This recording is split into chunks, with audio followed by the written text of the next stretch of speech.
Other night, I stopped me a hobgoblin. Right up back of old Ras Brown's property it was. Otis Keaton seen it too.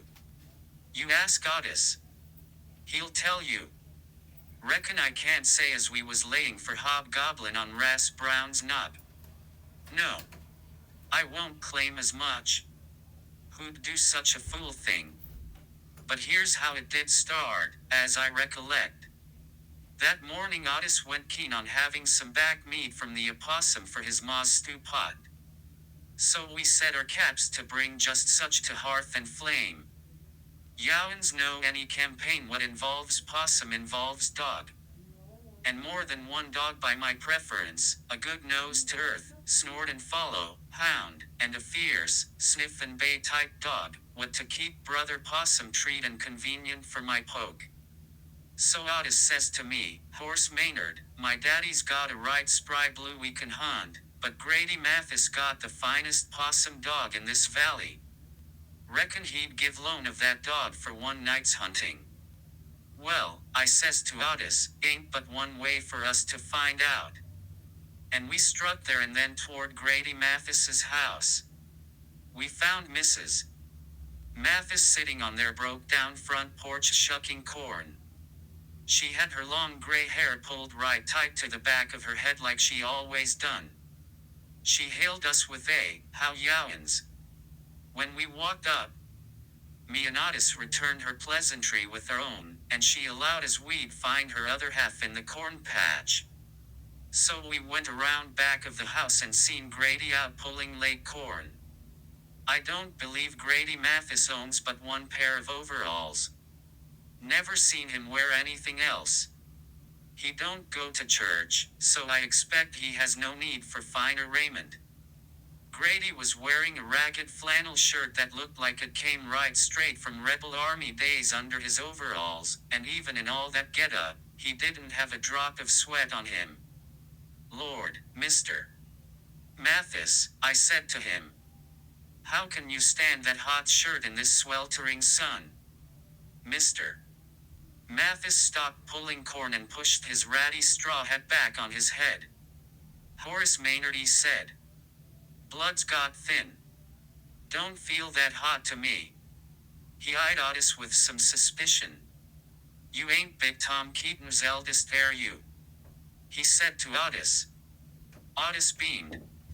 Why yes sir, I am. Grady spat a straight brown line of tobacco juice on the ground and wiped the extra from his grizzle. Thought I recognized you by that long chicken neck.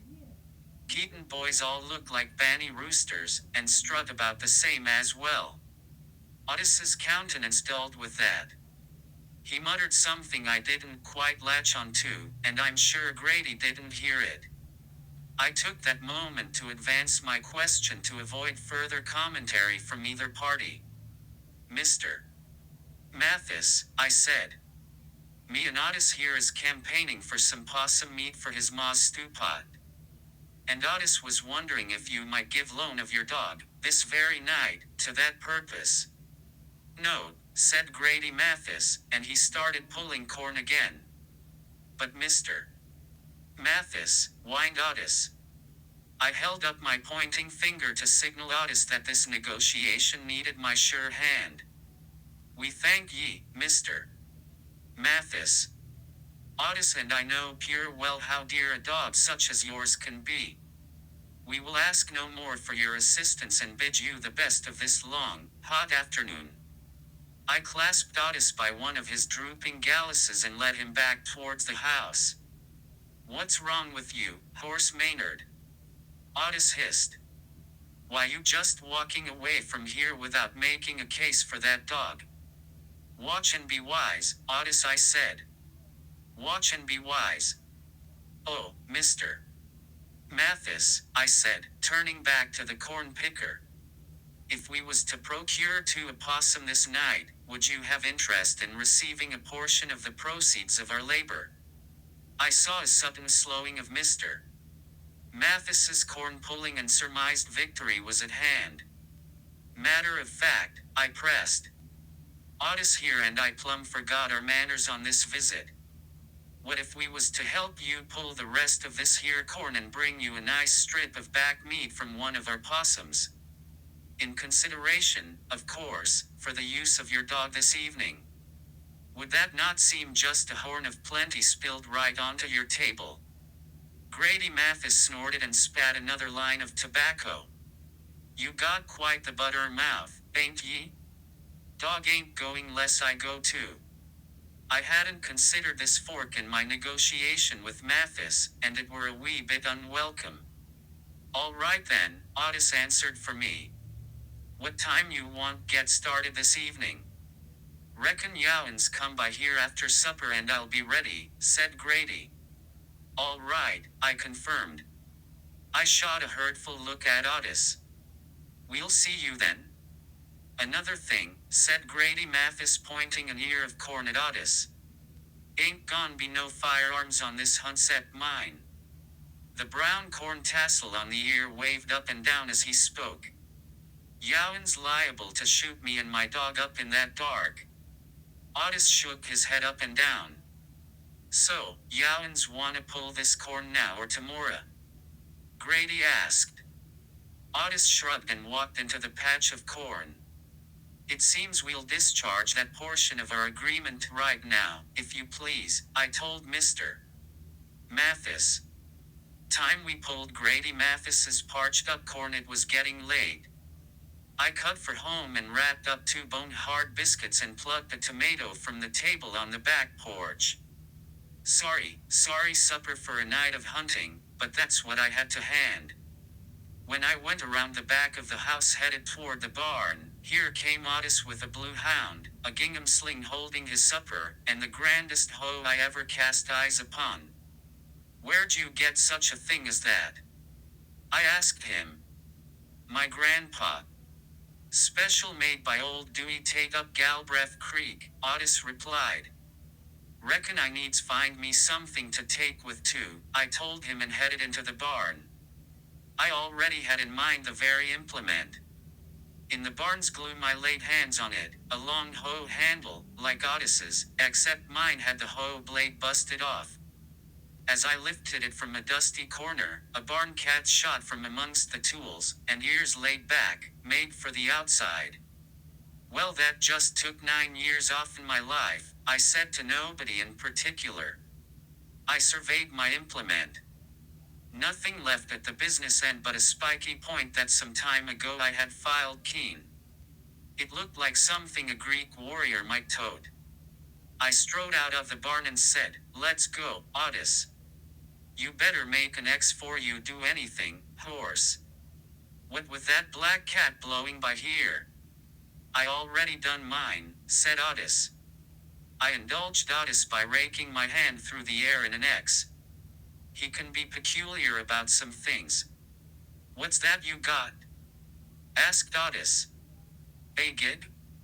You planning on gigging frogs or hunting you a possum this night? What's the difference between gigging a frog and gigging a possum? I asked him. You eat either one in the end. Grady Mathis was sitting on his front porch wearing a faded red cap with the oldest shotgun I ever seen across his lap. His dog was stretched out alongside him with its great head resting on Grady's left shoe. When we stepped onto the porch with Otis's dog, Grady's dog raised up and let out a long mournful howl. That dog's a fine judge of character, said Grady. Hope he hunts better than he can howl, Otis shot back. You'll be made aware when he finds scent of said possum, Grady said. He stood up, stiff-like, and hobbled toward us. Takes me a spell to get going these days, said Grady. When's last time you shot that gun of yours? I asked him. While ago, he said, patting the 2 hammers with his palm. Well, let's hope it ain't necessary to discharge it this night, I told him. Nice to have our possum in one piece, and not blowed all over Ras Brown's hill. Grady ignored my comment and said, I'll just get me a lantern, what better to keep an eye on the 2 Youans this evening. Otis and me hunt Injun style. Don't need no lantern, I said. We stepped off the creaking porch and headed up the road to Possum Stew. Old Soul was getting stingy with his time these late September days, and leaving after supper would cut us tight getting top of Ras Brown's Knob before it was good dark. I told Otis, need to step lively if we gon' make it past Brown Land in daylight. Grady pulled up short. Wait just a minute, here, he said. I thought we was going to work top of Ras Brown's hill for these possums. Where you boys think you're headed? Now that just flew all over me. This was my hunting trip. I turned around to Grady and said, Mr. Mathis, everybody works that ridge behind Ras's for raccoon and possum. We need to pass beyond Ras Brown's Knob and work the saddle t'other side. Grady Mathis gave me a look that I tell you now I won't never forget. His face pulled up tight and those rummy eyes got right dry and slitted. When he answered me, it sounded like men do when they take a big sip of corn liquor. Don't nobody hunt back of that ridge, boy, he said. And why not? I asked. It ain't posted, is it? He's right, horse, Otis said. My pa and me roam through all these hills around here, but we don't never go down to that saddle past Brown's Knob. My pa won't have it. That don't make no sense, I argued. Saddle land ain't no different than any other round here. Grady wiped sweat from his forehead. What gives you the authority to speak such a way? Otis closed in on me. Yet. I reckon he has a point. All right, I said. Yowens make such a to-do about this, I reckon we'll just stay up on the ridge all night. Grady relaxed a little bit after I said that and his face went back to normal. He was still sweating something fierce, even though a cool breeze had picked up through the holler. I heard him mutter something about some things being better left alone, but I just turned and went on up the road. We passed Ras Brown's house and kept on going, along a big patch of Joe Pye weed, up well beyond his barn. Directly we came to a creek that ran down out of the high ridge that formed the back of our cove. Otis and I forded the creek with nary a trouble, but Grady was unbalanced with gun and light and stepped off the fording rocks and into the swift-flowing water. I heard his low cussing, but did him the courtesy of not turning around. The path up Ras Brown's Knob started just past the creek. Cow's done most of its making, and to start with we had to step careful around muck and flies and puddles of yellow water. The trail pitched up steep out of the pasture, and bright day turned dim, what with a thick stand of poplar and elm ringing Ras's grassy patch.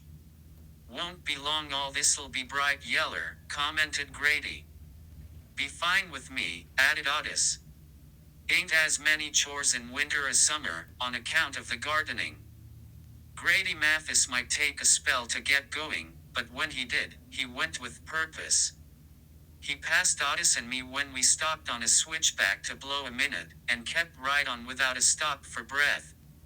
He passed us by like rank strangers, I told Otis. He's hungry, horse, Otis said. With Grady's fine example before us, we made it to the top of the knob in short order.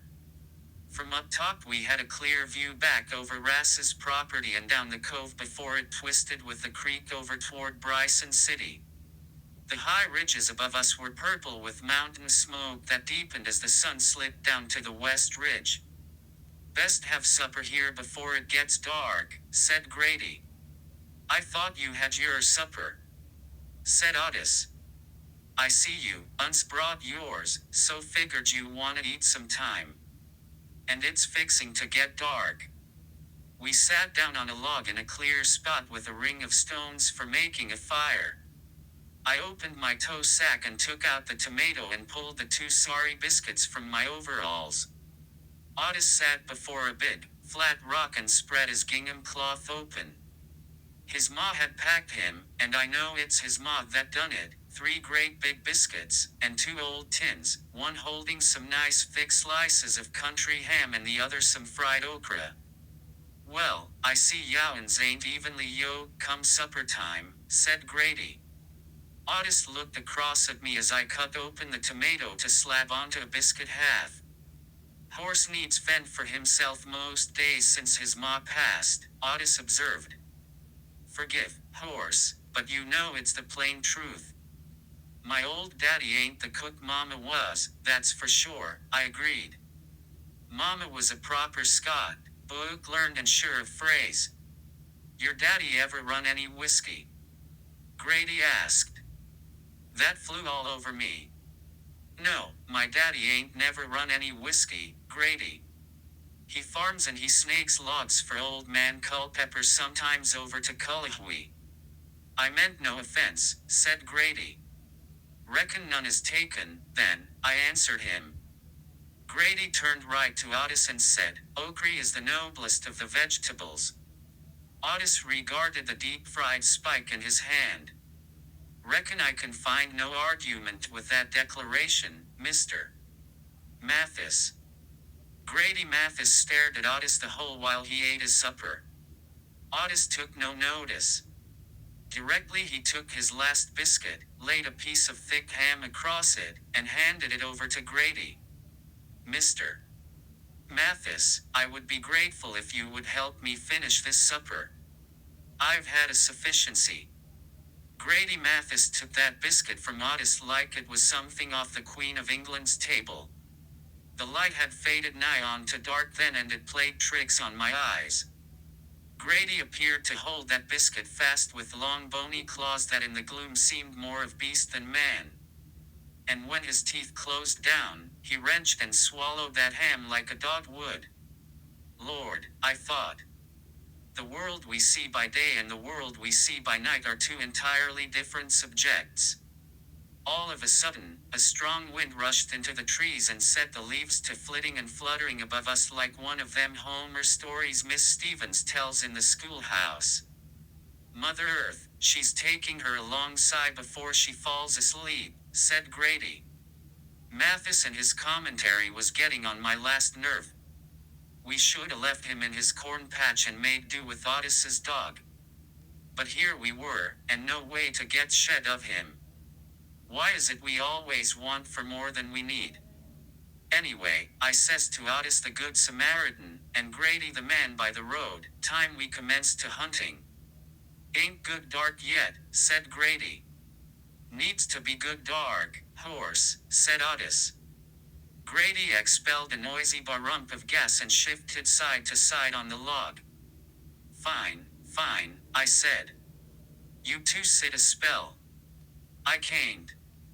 I'm going on up that away and leave Youans with Grady's gift. Otis tells his part. Horse Maynard tromped off with his Greek spear in the very direction we agreed not to go. He'll not wander far by hisself, Mr. Mathis said with a little cackle. No. I reckon not, I said. Otis, how long you known Horace? Mr. Mathis asked me. We growed up together, I answered. He looks older'n you, said Mr. Mathis. He is. By 3 years, I said. We did talk for a while until I could stand it no longer. So how long have you lived back in here, Mr. Mathis? You might say me and my kind's been here a right long while, Otis. That place I live now was my pa's before me. Foundation rocks is from his grandpa's house and he comes straight from the old country. Mathis has been in this cove an eon. Gracious me, I said. And Mrs. Mathis? She grew up here, too. Bryson City, said Grady. Can't get used to that new name. Well, Garden Seed. You married yourself a fine town woman. How'd you ever talk her into moving up here with the likes of you? I asked. Oh, she was right happy to move. I'd be misrepresenting the case, though, if I was to say she moved off up here just on account of me. She wanted to be near the song. The song? I asked. That's right, mister. Mathis continued. Ginseng. Medicinal herbs. Healing gifts from vulnerary root. The things she knows, Otis. The things she knows. Potion, poultice, balm and salve, butter and beeswax thou must have. What? I asked. Never you mind, boy, said Mr. Mathis, eyeing me suddenly stone cold like. It's for her to know and you and my kind to wonder. Mr. Mathis unfolded himself off the log, pointed in the opposite direction of Horse Maynard's rood, and said, when the mighty warrior returns from his scouting, I say we work yonder way down this ridge. Trail forks a little distance from here. That's what I brung the lantern to find. One fork goes on along the ridge and t'other makes off down to a spring. I'm thinking we might just run up on what we seep down in thar. Sounds about right, I said. When fine Odysseus crests yon rise, we'll be off. At least Youans are both standing, I said, returning to the company of Otis and Mathis. I found some mighty promising spots just off the ridge over thar. Horse Maynard, said Otis. We agreed as we was not going down towards that saddle to hunt possum. Mr. Mathis knows a spot that way what will be most promising. Tell ya what, Horse Maynard, said Mathis. You go on down to that saddle and find yer possum, and Otis and I will take the dogs and hunt t'other way, down to the spring. Now what you think of that plan? Ain't your plan to make, Grady Mathis, I said. I allow as I did have a smidgen of shame talking to my elder that way, but land of Goshen if he didn't try me at every junction. I stood there for a time staring at Mathis and Otis. Directly I said, fine. I'll be on my way, then. It was full dark now and Grady had the lantern going. He handed it to Otis to hold while he fetched his shotgun. The kerosene lamp lit Otis's face with a sputter from below, casting dark shadows above his nose and around his eyes. Grady hoisted the gun and leaned away from the light. I'll call your bluff, he said to me. Come on, horse, said Otis. Just leave it be and let's go on down to the spring. Ain't going to no spring when I know I can find possum for sure, I said and turned to head back from whence I came. Right then, Otis's dog took off past me barking and carrying on like I never seen before. The dog paced to and fro then turned off into the shadows just past the lantern light. I could hear him sniffing and snorting in the darkness like some boar hog. What did I tell Youans? I asked. Otis, your dog's got more sense than you do. See, he's a-going right straight toward the saddle. Told Youans that's where to find possum. All this brought on a peculiar change of spirit with Grady Mathis. Otis had moved towards me with the lantern and its yellow light cast off the shadows and the light fell full on Grady. He was standing there, both his bony hands working, round and round the breech and stock of his gun. But his face. Lord, his face. The skin had pulled right tight against his skull and his eyes were closed down to just little slits again, and I could look into those eyes and see nary but coal black. His back arched up and his head sidled down low onto his shoulders. The sight of him sent a January chill right straight to the marrow of my bones. I could tell Otis seen it too. He swung the light away from Grady and said, Sorry, Mr. Mathis. Didn't mean to shine the light right in your eyes. Grady's voice was like dry corn stalks rattling in a winter's draft. Youans ain't got nary an idea at what you're messing with up here. Won't listen to me. Just as soon follow an old hound as take my counsel. Go on then. The both of ye. Follow that fool hound right straight into de soul's ruin for all I mind. Glad to be shed of both of Youans. Otis, I said. We're best shed of Grady Mathis and his dog. Neither one of 'em will hunt. Otis held the lantern high looking back and forth between me and Grady. I could see his hand trembling on the lantern handle. Scared. Just plain scared, I thought. What? What do ye mean, Mr. Mathis? Otis kinda stammered out his question. I mean Youans don't have no knowledge. Don't have no history. Youans live bereft of any real information about this here earth. Youans think you have dominion over it. Well, that ain't necessarily accurate. Think what you may of Grady Mathis, but I act on your behalf. Gracious me, said Otis. Otis's hound circled back to us and entered the pool of light cast by the lantern. He gave a deep, plaintive howl. Otis, he's onto something, I said. Let's go. I turned and pointed toward the saddle as I danced alongside the dog. Come on, boy. Go find me a possum. Go, boy. Go get him. Something happened down on that saddle a long time ago, said Grady, trying to steal Otis's attention away from me. When my great-grandpa was first here. He was of the Scots-Irish, come over from Ulster in the old country. That hardy lot spread far and wide among these here hills, grateful for land and separation from the eternal mischief of government. Jacob C. Mathis was early to settle up this here cove, and he and his kin learned right quick there was something unnatural lay beyond what Youans know as Ras Brown's knob. Horse Maynard, just like you, they set their cat to hunt that land. Only there was something else hunting that land besides them. And it took issue with their intrusion.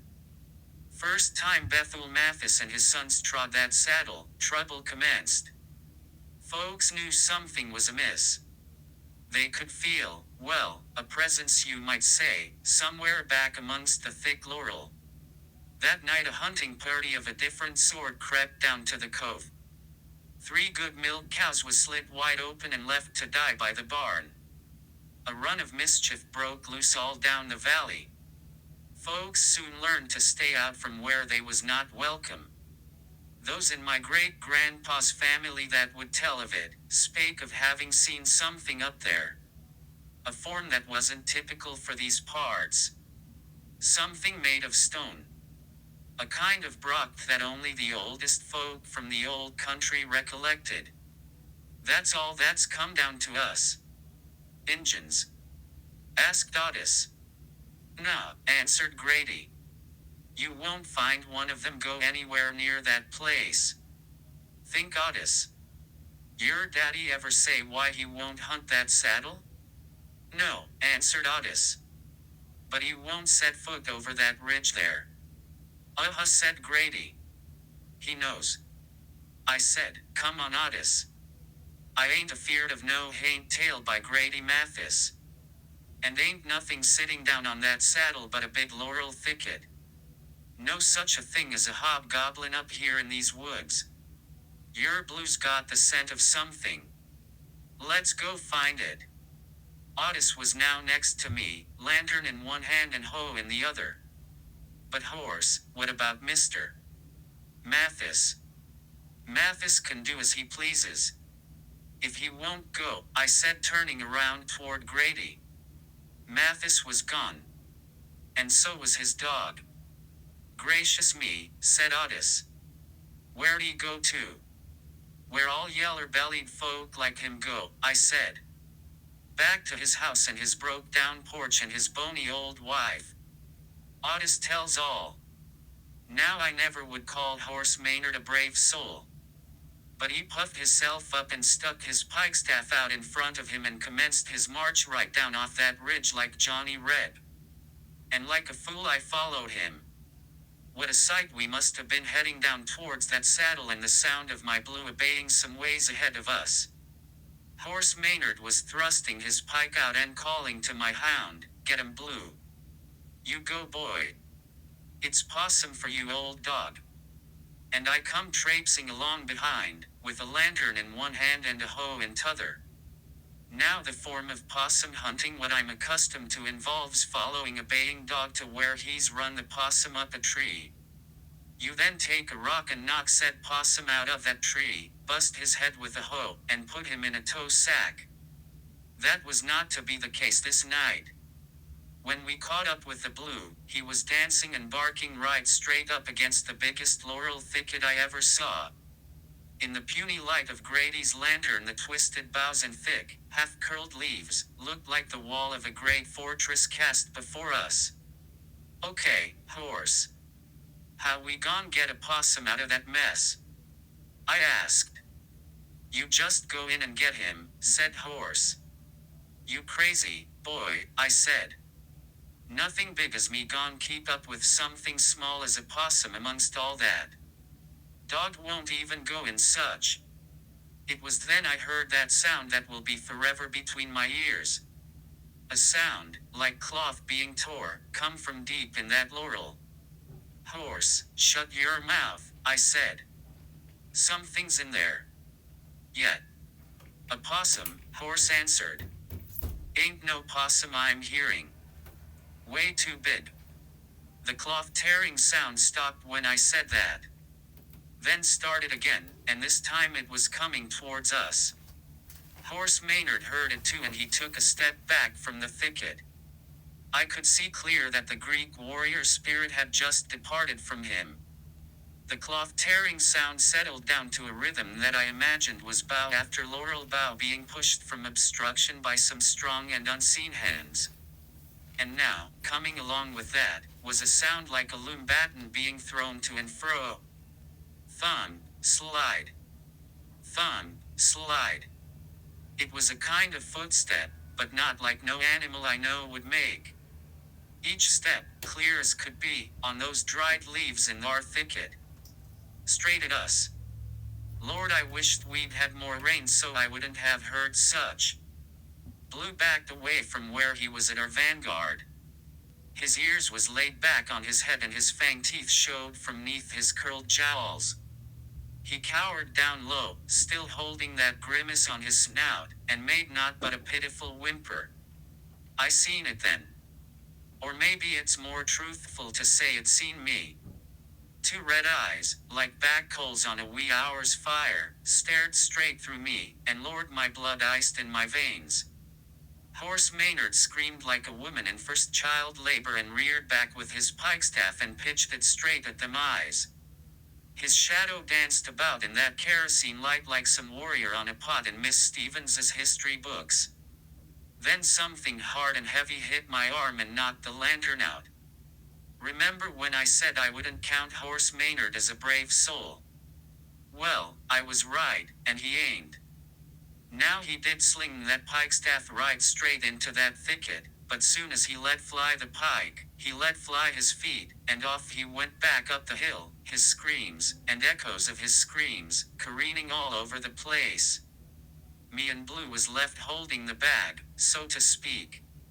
I put both hands on my hoe and prepared to be tore to pieces by a hobgoblin. It was Blue what brought me to my senses. He ran flat into me, making for the top of the hill after Horse Maynard, and I didn't need to ponder too long before adopting that same course of action. Blue and me was on the top of the ridge 'fore I realized all that screaming wasn't just coming from Horse. There was something down there in that laurel making a racket like I can't really tell of. Best I can relate is the sound a catamount makes 'fore it hits a deer.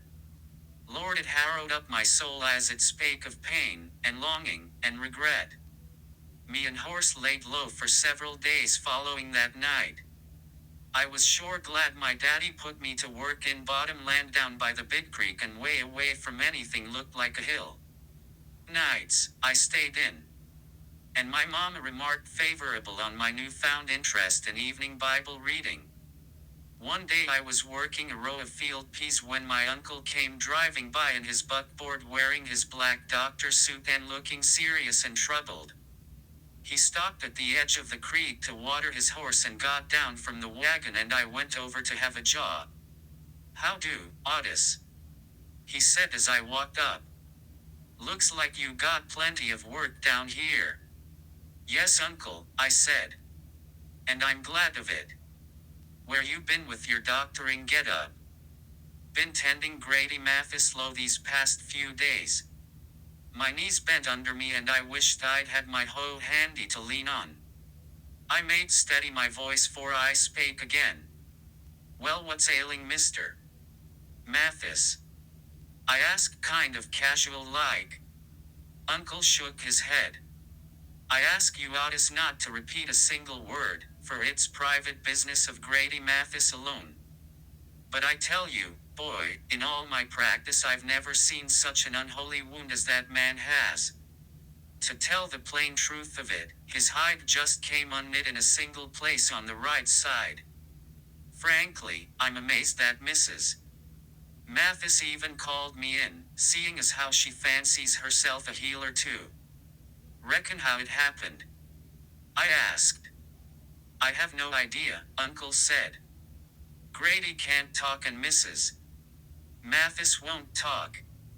I see plenty of injuries from farm work, but none like this. I just hope Mathis lives to tell the tale. Uncle shook his head again all perplexed and got back up on the buckboard and drove off. When he'd gone round the first bend in the road I ran for Horse Maynard's. Horse was back of the house splitting wood with hammer and wedge. Horse. Horse. I hollered. You ain't never gon' believe what I just heard. I gathered in real close to Horse and told him what passed between Uncle and me. Horse's eyes got big as saucers as I spake my news, and when I finished he ran up in his house and came back with a store-bought coffee tin. What you gon' do with that? I asked. You and me going to visit the sick and afflicted. What? I said. I can't betray the confidence of my uncle. No time for such as that now, Otis. We gotta know the truth. We slipped around to Mr.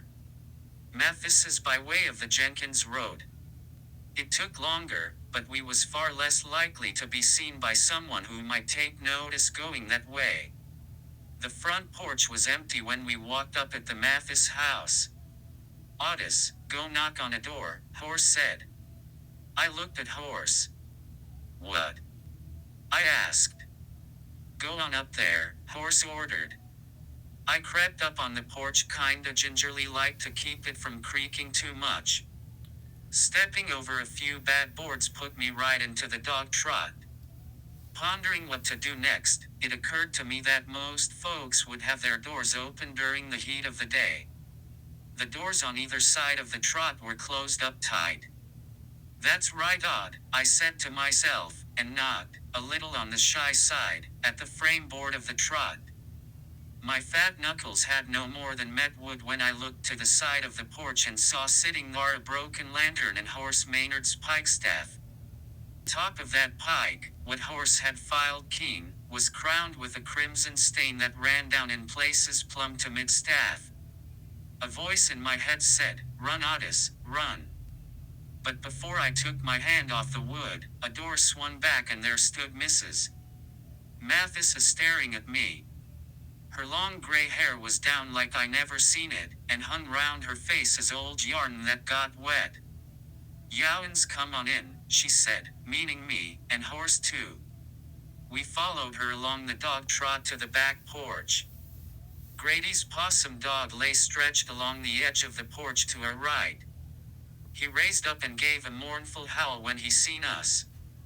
Athwart the left side of the porch was an old cook stove stowed to the brim with dry poplar wood. Sitting on top of that stove was a great big iron pot full of some bubbling stew. While my eyes were cast in that direction, a possum's foot swirled to the top of the pot and then disappeared again down to its bowels. Horse held out the coffee tin like it was a gift from the Magi.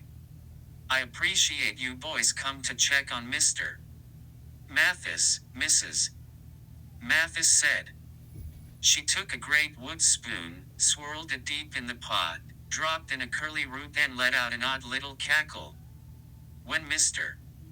Mathis and I were first courting, his mama and I would sit on that front porch shelling peas and she would tell me stories about this cove. She told when Grady was a boy he loved to roam the ridges above us. Day and night, sometimes. He was faithful to bring her wood sorrel, for stew and table, in season. Mrs. Mathis poured a foul-smelling broth into the pot. There was one particular place up there he just seemed to be drawn to, even though his old daddy told him time and again to stay out from there. Still, he went. And one day he didn't come back down. Well, at least not till he'd been given up for dead. They were getting ready to hold his service when he showed up on the front porch of this house wearing a dirty shirt and breeches and a crimson cap.